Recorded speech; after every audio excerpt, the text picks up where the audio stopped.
My name is Dwayne Callahan. I'm a senior solution engineer based out of the Pacific Northwest.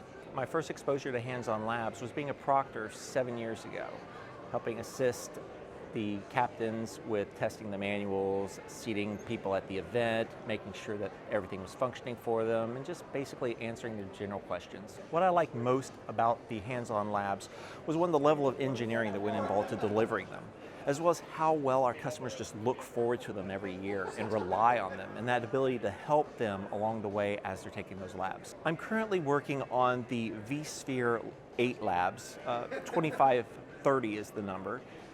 That's based on the core vSphere products. When users take the 2530 lab, the vSphere labs, they're going to see a large variety of things, starting from basic tasks that your standard engineer might need to learn, all the way to really advanced tasks. We're getting into using Python and the API, creating scripting, those types of things. When someone takes these labs and goes through all the modules, they're going to be able to see the breadth and scope of vSphere, what it can actually do for you, as well as learn some things you might not have realized the product's capable of, as well as get some deep insight into how to do things like scripting. Some of the problem-solving skills they might develop is how to look for performance issues, as well as how to look for things that might be storage-related problems, how to configure networking.